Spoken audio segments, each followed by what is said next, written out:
Hello dear students, welcome to smart knowledge. प्यारे बच्चों, आज की जो वीडियो है उसमें हम डिस्कस करने वाले हैं common annual school examination for class 9th। Subject रहेगा सोशल साइंस।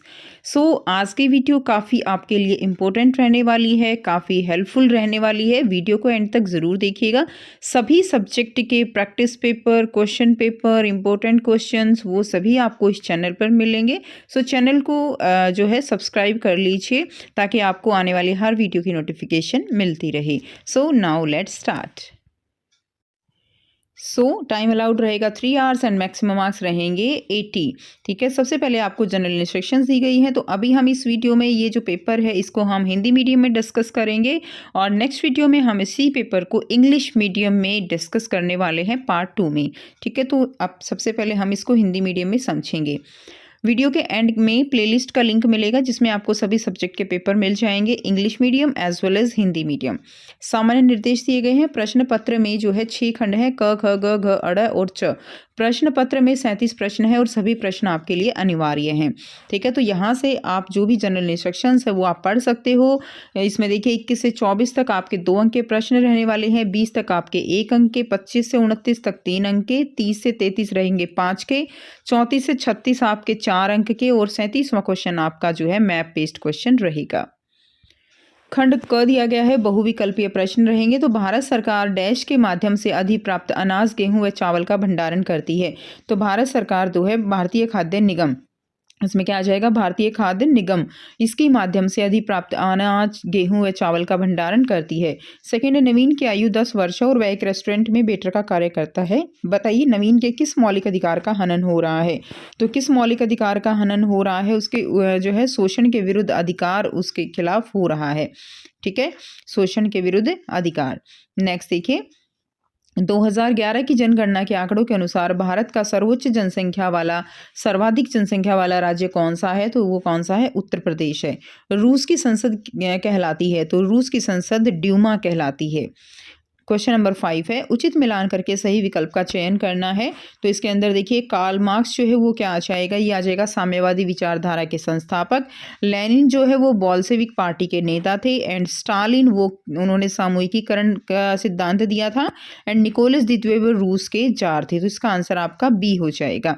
नेक्स्ट क्वेश्चन देखेंगे, क्वेश्चन नंबर 6 दिया गया है, निम्नलिखित में से कौन सा कथन महात्मा गांधी राष्ट्रीय ग्रामीण रोजगार गारंटी अधिनियम 2005 के संदर्भ में सही है।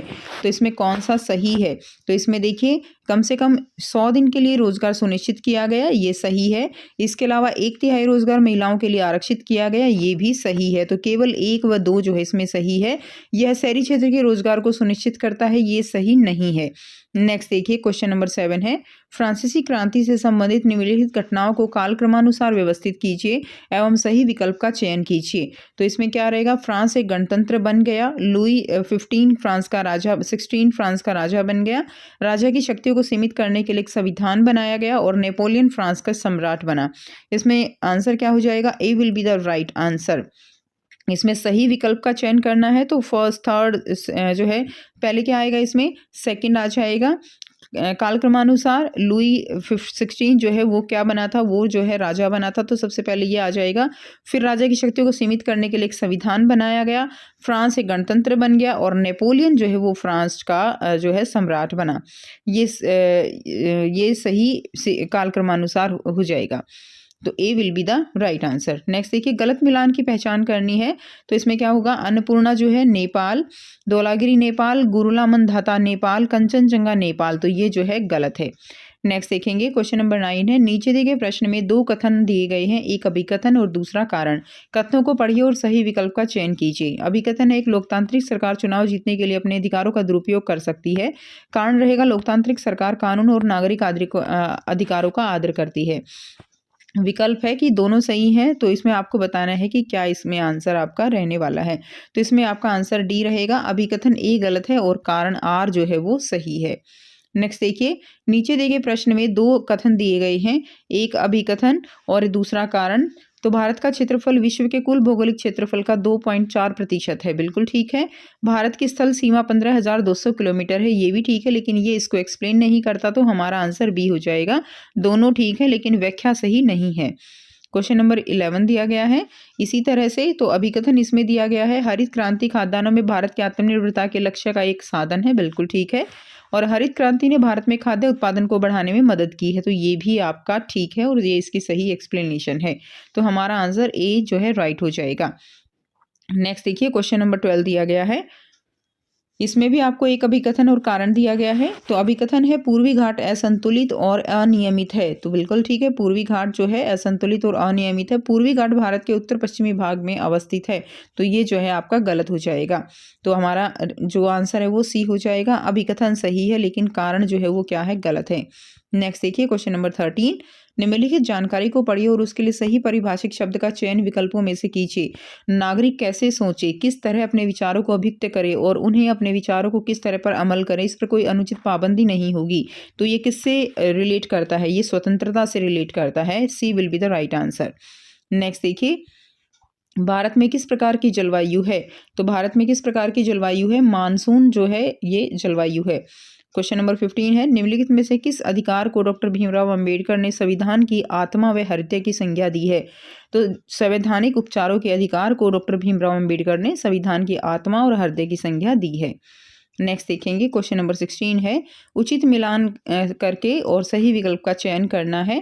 सूची 1 और सूची 2 दी गई है। तो प्रथम विश्व युद्ध का आरंभ जो है वो कब हुआ, 1 अगस्त 1914 को। हिटलर जर्मनी के चांसलर जो है बने थे 30 जनवरी 1933 को। उसके बाद वर्साई की संधि जो है वो कब हुई, 28 जून 1919 को। और प्रथम विश्व युद्ध की समाप्ति कब हुई, 9 नवंबर 1918 को। तो इसके अनुसार सही विकल्प हमारे पास ए हो जाएगा। A will be the right answer. Next देखिए क्वेश्चन नंबर 17 है, नेल्सन मंडेला द्वारा लिखित आत्मकथा का शीर्षक क्या है। तो उनके द्वारा लिखित आत्मकथा का शीर्षक है long walk to freedom. Next है, और ये काफ़ी इंपॉर्टेंट क्वेश्चन है, ठीक है, long walk to freedom. Next है क्वेश्चन नंबर 18, निम्नलिखित में से कौन सा कथन जो है दक्कन के पठार के संदर्भ में सही है। तो कौन सा दक्कन के पठार के संदर्भ में सही है। तो इसमें देखिए, दक्कन का पठार एक त्रिकोणीय भूभाग है, ठीक है, नर्मदा नदी के दक्षिण में, ये भी ठीक है, और सतपुड़ा रेंज दक्कन के पठार के उत्तर में स्थित है, ये भी ठीक है। तो डी हमारा राइट आंसर हो जाएगा, ठीक है। नेक्स्ट देखिए, केरल और कर्नाटक में होने वाली मानसून पूर्व वर्षा को क्या कहा जाता है। तो केरल और कर्नाटक में होने वाली मानसून पूर्व जो वर्षा है उसको क्या कहा जाता है, आम्र वर्षा कहा जाता है, मैंगो रेन। नेक्स्ट है, निम्नलिखित में से कौन भारतीय संविधान सभा के सदस्य नहीं था। तो जवाहरलाल नेहरू थे, जयपाल सिंह, वल्लभ भाई पटेल, ये सब थे, लेकिन महात्मा गांधी उस भारतीय संविधान सभा के सदस्य नहीं थे। नेक्स्ट है क्वेश्चन नंबर 21 है, खंड घ हम करेंगे अति लघु उत्तरीय प्रश्न। 2-2 प्रकार के नंबर के ये जो क्वेश्चन है आपको यहाँ देखने को मिलने वाले हैं। तो क्वेश्चन नंबर 21 है, मानसून की वापसी ऋतु में क्वार की उमस क्या है। Very very important question, monsoon की वापसी ऋतु में क्वार की उमस क्या है ये आपको बताना है। यहाँ से आंसर करेंगे, मानसून की वापसी के दौरान अक्टूबर और नवंबर के महीने में आसमान साफ एवं तापमान में वृद्धि हो जाती है। दिन का तापमान उच्च होता है जबकि रातें ठंडी और सुहावनी होती हैं। उच्च तापमान एवं आर्द्रता वाली अवस्था के कारण दिन का मौसम जो है वो असहनीय हो जाता है, जिसे सामान्यतः क्वार की उमस के नाम से जाना जाता है, ठीक है।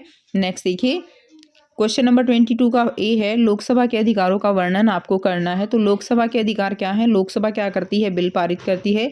लोकसभा के पास वित्त पर नियंत्रण की शक्ति है। वित्त क्या होता है, धन जो होता है। मंत्रिपरिषद सामूहिक रूप से लोकसभा के प्रति उत्तरदायी होते हैं, ठीक है। तो ये जो है आंसर हो जाएगा। अगला क्वेश्चन और अथवा में दिया गया है, राज्यसभा के अधिकारों का वर्णन करना है। तो राज्यसभा के अधिकार क्या होते हैं। नंबर 1, विधेयक का कानून बनाने के लिए विधेयक को कानून बनाने के लिए राज्यसभा से पास होना भी आवश्यक है। यानी ऐसा नहीं है कि केवल लोकसभा ने पास कर दिया, राज्यसभा को भी पास करना होगा। राज्यसभा वित्त विधेयक को रोक तो नहीं सकती है। तो वित्त विधेयक एक ऐसा विधेयक है जो जिसके ऊपर मेनली पावर जो है वो लोकसभा की ही होती है। हालांकि भेजा जाता है राज्यसभा में, उसे रोक भी नहीं सकती, लेकिन 14 दिन तक उसको विलंब कर सकती है, जिससे और चर्चा का समय मिल सके। लेकिन अगर 14 दिन के बाद तक भी विधेयक पास नहीं होता तो वो ऑटोमेटिक जो है पास मान लिया जाता है, उसे रोका नहीं जा सकता। राज्यसभा राष्ट्रपति तथा उपराष्ट्रपति के चुनाव में भाग लेती है। ये इसका आंसर हो जाएगा। नेक्स्ट क्वेश्चन नंबर 23 है, लुई 16 के राज्यारोहण के समय फ्रांस के आर्थिक हालातों का विश्लेषण कीजिए। तो लुई 16 के राज्यारोहण जब था तो फ्रांस के आर्थिक हालात कैसे थे? तो नया राजा जो था उसको एक खाली खजाना मिला, यानी जो भी पहले धन था वो सभी जो है व्यय किया जा चुका था। युद्ध के लंबे वर्षों ने फ्रांस के वित्तीय संसाधनों को खत्म कर दिया था। इसके अलावा वर्साई के विशाल महल में एक असाधारण अदालत बनाए रखने की लागत भी थी। ब्रिटेन से युद्ध में अमेरिका उपनिवेशों की सहायता के कारण भी फ्रांस कर्जदार हुआ। अनाज की भारी कमी हुई और करों में वृद्धि करनी पड़ी। तो ये सारी समस्याएं उस समय की थी। नेक्स्ट है, दीर्घकालिक भूखमरी क्या है? दीर्घकालिक भूखमरी के लिए जिम्मेदार किसी एक कारक का नाम बताइए। तो दीर्घकालिक भूखमरी क्या है? यह मात्रा या गुणवत्ता के संदर्भ में आहार के लगातार अपर्याप्त होने का परिणाम है। बहुत कम आय दीर्घकालिक भूखमरी के मूल कारणों में से एक है। नेक्स्ट देखेंगे, खंड ग दिया गया है, लघु उत्तरीय प्रश्न रहेंगे। यहाँ पर आपको 3-3 मार्क्स के क्वेश्चन देखने को मिलेंगे। क्वेश्चन नंबर 25 दिया गया है, वर्साई की संधि के प्रमुख प्रावधानों का वर्णन कीजिए। तो वर्साई की संधि के प्रमुख प्रावधान क्या थे? मित्र राष्ट्रों ने जर्मनी की शक्ति को कमजोर करने के लिए उसका विसैन्यकरण कर दिया था। ठीक है, जर्मनी को युद्ध के लिए जिम्मेदार ठहराया गया, यानी जर्मनी को ही युद्ध के लिए एक तरफा जो है रीजन माना गया कि इसी के कारण क्या हुआ है, युद्ध हुआ है। जर्मनी को $6 बिलियन की राशि का मुआवजा देने के लिए मजबूर किया गया था। और मित्र देशों की सेनाओं ने भी 1920 के दशक के अधिकांश समय के लिए संसाधन समृद्ध राइनलैंड पर कब्जा कर लिया। ठीक है, तो संसाधन जैसे रिसोर्सेज जो है, मोस्ट ऑफ द रिसोर्सेज वो कहाँ थे? राइनलैंड पे थे। तो उसके बाद वहाँ पर मित्र देशों की सेनाओं ने उस पर भी कब्जा कर लिया था, यानी ओवरऑल जो है जर्मनी की जो हालत थी वो बहुत ही ज़्यादा खराब थी। नेक्स्ट देखिए, आर्थिक महामंदी के दौरान नात्सीवाद एक जन आंदोलन क्यों बन गया? तो नात्सीवाद एक जन आंदोलन क्यों बन गया था? तो जर्मनी को युद्ध के लिए जिम्मेदार ठहराया गया। वर्साई संधि की अपमानजनक शर्तों की वजह से जर्मनी आर्थिक रूप से ध्वस्त हो गया था। जर्मनी राजनीतिक और सैन्य नजरिए से अत्यंत कमजोर हो गया था। वाइमर गणराज्य की विफलता और बढ़ती महंगाई और बेरोजगारी की वजह से नात्सीवाद को एक बड़ा आंदोलन बनने का अवसर मिला। तो ये सारे कारण थे कि जब नात्सीवाद को बढ़ावा मिला। क्लियर है? नेक्स्ट देखिए, नीचे दी गई जानकारी को पढ़कर संबंधित देश का नाम आपको लिखना है। भारत का वह पड़ोसी देश जिसकी सीमा राजस्थान से मिलती है तो वो क्या है? पाकिस्तान है। भारत का वह पड़ोसी देश जिसकी सीमा अरुणाचल प्रदेश से मिलती है तो चीन, भूटान, म्यांमार, इनमें से आप कोई लिख सकते हो। और भारत का वह पड़ोसी देश जिसकी सीमा उत्तर प्रदेश से मिलती है तो वो कौन सा रहेगा? नेपाल रहेगा। अगला क्वेश्चन देखेंगे, क्वेश्चन नंबर 27, भारतीय संविधान के बुनियादी मूल्यों का वर्णन करना है। तो भारतीय संविधान के बुनियादी मूल्य यानी जो हमारा कॉन्स्टिट्यूशन है वो किन किन बुनियादी मूल्यों पर टिका हुआ है? भारतीय संविधान के बुनियादी मूल्यों को हम संविधान की प्रस्तावना में देख सकते हैं। इनमें से कुछ जो है क्या है? प्रभुत्व संपन्न है, लोकतंत्रात्मक, पंथ निरपेक्ष है, यानी हम किसी भी जो धर्म है उसको नहीं मानते, सभी धर्म इंडिया में बराबर हैं। समाजवाद है, गणराज्य है, स्वतंत्रता है, सामाजिक एवं आर्थिक राजनीतिक न्याय है, समानता है। तो ये सभी हमारे संविधान के क्या हैं? बुनियादी मूल्य हैं, जिनके ऊपर हमारा जो आप कह सकते हो कि जो इंडिया की नींव है वो टिकी हुई है। नेक्स्ट देखिए, अगला क्वेश्चन है, मानव संसाधन के विकास के बिना देश का विकास असंभव है। इस कथन की विवेचना आपको करनी है। तो मानव संसाधन हर एक संसाधन से ऊपर सर्वोपरि है, क्योंकि अगर मानव ही संसाधनों का यूज करने के लिए मानव ही नहीं होंगे, एक ह्यूमन कैपिटल ही नहीं होगी तो बाकी संसाधन बेकार हैं। इसी की विवेचना आपको करनी है। तो मानव संसाधन हर प्रकार के उत्पादन का अभिन्न कारक है, यानी अगर हमारे पास बहुत सारा रिसोर्सेज है, किसी भी तरह का फैक्ट्री लगाने के लिए कच्चा माल है, लेकिन ह्यूमन रिसोर्सेज नहीं है तो क्या फायदा होगा उस रिसोर्सेज का? इस संसाधन का स्वस्थ और शिक्षित होना आवश्यक है, यानी किसी भी देश की अगर पॉपुलेशन वो स्वस्थ है, वो शिक्षित है, तो वो देश अपने आप में ही ग्रो करता है। हर तरह का नवाचार और अन्वेषण मानव ही करता है। जितने भी नई नई साइंटिफिक जो इन्वेंशंस हैं, जो भी नई टेक्निक्स हैं, वो सभी कौन करता है? वो सभी मानव करता है। ठीक है, ह्यूमन ब्रेन करता है। इसलिए ह्यूमन ब्रेन का हेल्दी रहना, ह्यूमन ब्रेन जो है उसका लगातार विकसित होना किसी भी देश के डेवलप होने के लिए बहुत ज़्यादा ज़रूरी है। ज़्यादा और कुशल जनसंख्या उत्पादन में वृद्धि करती है। नेक्स्ट देखेंगे, हमें खाद्य सुरक्षा की आवश्यकता क्यों है? तो हमें खाद्य सुरक्षा की आवश्यकता है क्योंकि समाज का सबसे गरीब वर्ग ज़्यादातर समय खाद्य असुरक्षित हो सकता है। गरीबी रेखा से ऊपर के लोग भी खाद्य असुरक्षित हो सकते हैं जब देश भूकंप, सूखा, बाढ़, सुनामी आदि जैसी राष्ट्रीय आपदा का सामना करता है। फसलों का व्यापक रूप से खराब होना भी हो सकता है जिससे अकाल आदि उत्पन्न हो सकते हैं। इसलिए खाद्य सुरक्षा की आवश्यकता होती है। अब देखिए 29 तक 3 मार्क्स के क्वेश्चन हैं। उसके बाद खंड घ में दीर्घ उत्तरीय प्रश्न आपको देखने को मिलेंगे। क्वेश्चन नंबर 30 का ए है, भारत में कैबिनेट सबसे अधिक प्रभावशाली संस्था है एवं कैबिनेट के भीतर सबसे प्रभावशाली व्यक्ति प्रधानमंत्री होता है, कथन की समीक्षा करनी है। यानी यहाँ पर आपको बताना है कि प्रधानमंत्री जो है वो सबसे अधिक प्रभावशाली क्यों होता है किसी भी कैबिनेट में। तो देखिए प्रधानमंत्री जो है वो अपने दल का सबसे प्रभावशाली व्यक्ति होता है और ये हर एक कंट्री टू कंट्री वेरी करता है। कहीं पर राष्ट्रपति के पास ज़्यादा पावर है, कहीं पर प्रधानमंत्री के पास ज़्यादा पावर है। हमारे देश में प्रधानमंत्री जो है उनके पास ज़्यादा पावर है और जो राष्ट्रपति है वो नाम मात्र का होता है। प्रधानमंत्री की सलाह पर ही राष्ट्रपति अन्य मंत्रियों की नियुक्ति करता है। वह कैबिनेट की बैठकों की अध्यक्षता करते हैं और वह निश्चित जो विभिन्न विभागों के कार्य हैं उनका समन्वय करते हैं। यदि विभागों के बीच किसी भी तरह की असहमति उत्पन्न होती है तो उनके निर्णय अंतिम होते हैं। उनके पास मंत्रियों को बर्खास्त करने की शक्ति होती है। जब प्रधानमंत्री इस्तीफा देते हैं तो पूरा मंत्रिमंडल इस्तीफा देता है। ये इसका आंसर हो जाएगा। अगला क्वेश्चन है, अथवा में दिया गया है हमें संसद की आवश्यकता क्यों होती है। तो देखिए संसद जो है वो बहुत ज़्यादा ज़रूरी है। संसद की आवश्यकता क्यों है? किसी भी देश में कानून बनाने का अंतिम अधिकार जो है वो किसके पास है? वो संसद के पास है। दुनिया भर में किसी भी राष्ट्र में संसद के पास मौजूदा जो भी कानून है देश में उसको ख़त्म कर सकती है संसद। नए नए कानून बना सकती है, उनमें बदलाव कर सकती है संसद, ठीक है, संशोधन कर सकती है। नए कानून बनाने की सभी शक्तियाँ जो है वो किसके पास है? संसद के पास हैं। दुनिया के देशों में संसद का सरकार चलाने वालों पर किसी प्रकार का नियंत्रण है। जैसे देशों में संसद का प्रत्यक्ष और पूर्ण नियंत्रण है। संसद सरकार में से कोई भी सूचना मांग सकती है। संसद किसी भी देश में राष्ट्रीय मुद्दे, सार्वजनिक मुद्दों पर बहस और चर्चा के लिए एक सर्वोच्च क्या है? मंच है, ठीक है।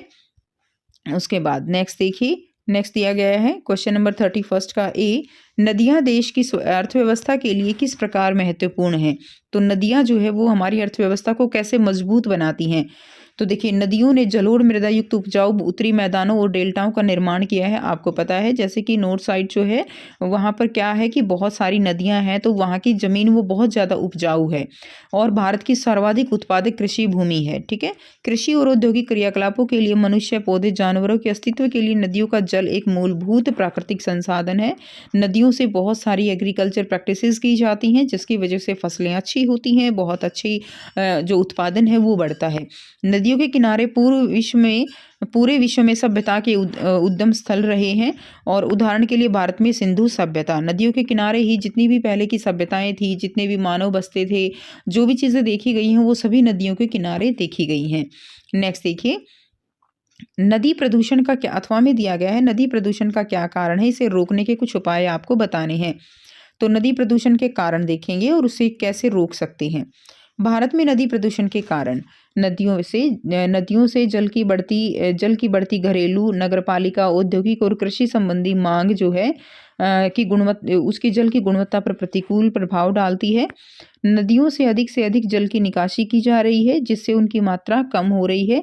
दूसरी ओर अनुपचारित सीवेज और औद्योगिक अपशिष्टों का भारी मात्रा में नदियों में खाली हो जाता है, ठीक है। भारी भार जो है नदियों में खाली हो जाता है, यानी जो भी वेस्ट है फैक्ट्रीज का, जो भी मल है, गंद है, वो सभी कहाँ डाला जाता है? नदियों में डाला जाता है। इसके अलावा पॉपुलेशन बढ़ चुकी है, जनसंख्या बहुत बढ़ चुकी है जिसकी वजह से नदियों का पानी लगातार प्रदूषित हो रहा है। लोग जो है जो भी वेस्ट होता है वो सब उसमें डाल देते हैं। बढ़ते शहरीकरण और औद्योगिकरण ने स्थिति को और भी खराब कर दिया है। भारत में कई नदियों का प्रदूषण स्तर इन 2 कारणों से बढ़ा है। उसके उपाय हम क्या कर सकते हैं कि जिससे नदियों को जो है प्रदूषित होने से बचाया जा सके। तो असंशोधित सीवेज और औद्योगिक अपशिष्ट को नदियों में नहीं डालना चाहिए, ठीक है। हमें घरेलू कचरे को नदियों में नहीं फेंकना चाहिए, गंदे कपड़े नदी में नहीं धोने चाहिए। उद्योगों के रासायनिक कचरे को नदियों में बहाने से पहले साफ करना चाहिए। किसानों को जो भी कीटनाशक होते हैं, जड़ी बूटियां हैं, उर्वरकों का उपयोग कम से कम करना चाहिए, क्योंकि वे बारिश के पानी में क्या हो जाते हैं, नदियों में बह जाते हैं और जलीय जीवों के लिए बहुत हानिकारक होते हैं। तो ये इसका सही आंसर हो जाएगा। नेक्स्ट देखते हैं, भारत में बेरोजगारी के लिए जिम्मेदार प्रमुख कारक क्या है। तो बेरोजगारी के लिए प्रमुख कारक क्या है, तो इसमें देखिए जनसंख्या में तेजी से वृद्धि बेरोजगारी का सबसे मुख्य कारण है। कृषि पर अति निर्भरता, कुटीर और लघु उद्योगों का अल्प विकास होता है, उद्योगों का अल्प विकास है, बुनियादी ढांचे के विकास की धीमी गति। ठीक है, ये जो है इसके आंसर हो जाएंगे। नेक्स्ट देखिए, अगला क्वेश्चन है, अथवा में दिया गया है, किसी अर्थव्यवस्था के समग्र विकास पर बेरोजगारी के किन्हीं 5 प्रभावों को स्पष्ट कीजिए। तो इसका आंसर रहेगा, बेरोजगारी का अर्थव्यवस्था के समग्र विकास पर हानिकारक प्रभाव पड़ता है। यह मानव संसाधन की बर्बादी है, यह आर्थिक दीवार को बढ़ाता है, यह आश्रित आबादी की संख्या में वृद्धि करता है। बेरोजगारी में वृद्धि एक हताश अर्थव्यवस्था का एक संकेतक है।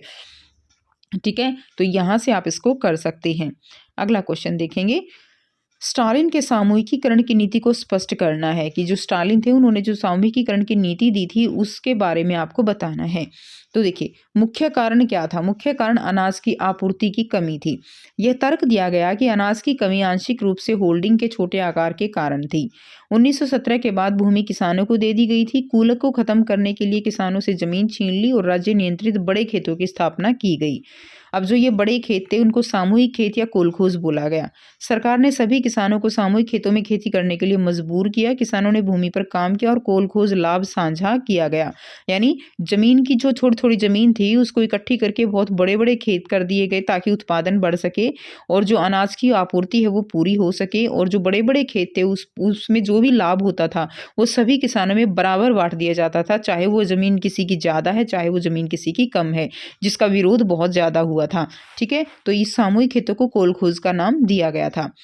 नेक्स्ट देखिए, अगला क्वेश्चन है क्वेश्चन नंबर 33 का बी, रूस में अक्टूबर क्रांति से संबंधित घटनाओं का जो है वर्णन आपको करना है। तो रूस में अक्टूबर क्रांति जो है अंतरिम सरकार तथा बोल्शेविक में मतभेद के कारण हुई। सितंबर में व्लादिमीर लेनिन ने विद्रोह के लिए समर्थकों को इकट्ठा करना शुरू कर दिया। 16 अक्टूबर 1917 ईस्वी को उसने पेट्रोग्राद सोवियतों और बोल्शेविक पार्टी को सत्ता पर सामाजिक कब्जा करने के लिए मना लिया। बोल्शेविक पार्टी का नाम बदलकर रूसी कम्युनिस्ट पार्टी कर दिया गया। नवंबर 1917 में बोल्शेविक ने संविधान सभा के चुनाव आयोजित किए, लेकिन वे बहुमत का समर्थन हासिल करने में विफल रहे। जनवरी 1918 में विधानसभा ने बोल्शेविक उपायों को खारिज कर दिया और लेनिन ने सभा को खारिज कर दिया। इसके बाद के वर्षों में बोल्शेविक ने सरकार पर पूर्ण नियंत्रण ले लिया और रूस जो है वो क्या हो गया, एक दलीय राज्य बन गया।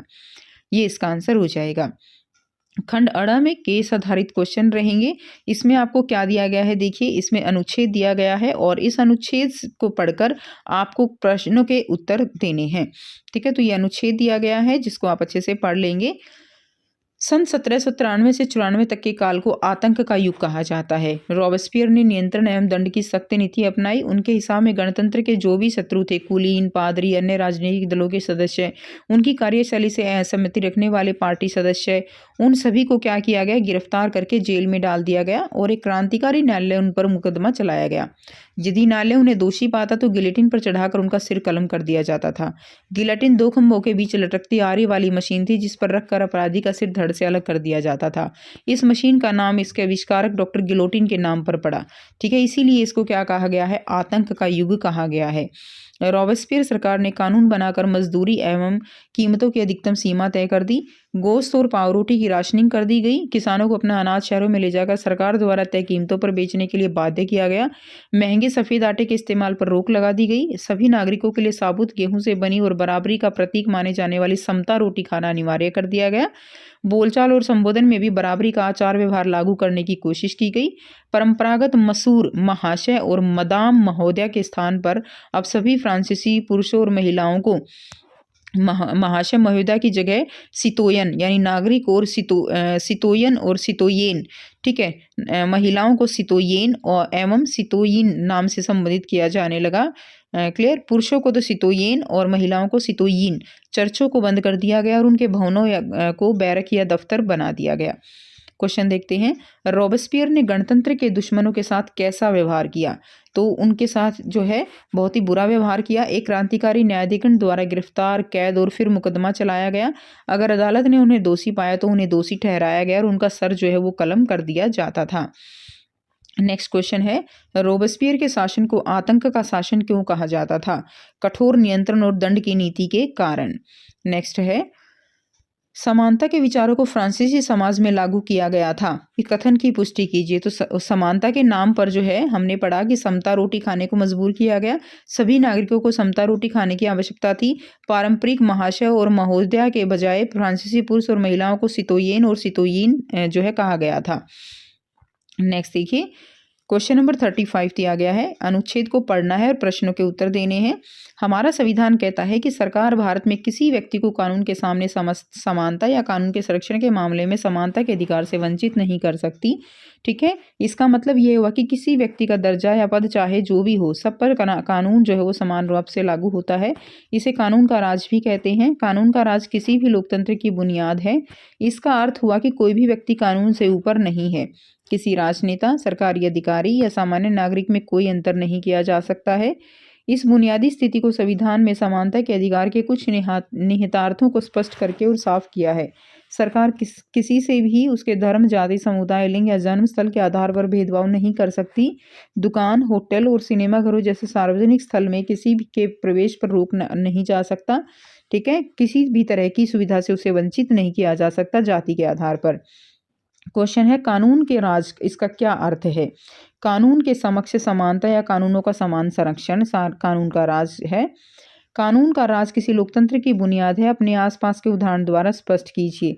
तो कानून का राज लोकतंत्र की बुनियाद कैसे है? जाति व्यवस्था ने कुछ समुदाय के लोगों को सभी सार्वजनिक स्थानों तक पहुंचने की अनुमति नहीं दी थी। ठीक है, नेक्स्ट देखिए, भारतीय संविधान समानता को किस प्रकार सुनिश्चित करता है? तो भारतीय संविधान किसी भी नागरिक के खिलाफ केवल धर्म, नस्ल, जाति, लिंग, जन्म के आधार पर कोई भेदभाव नहीं।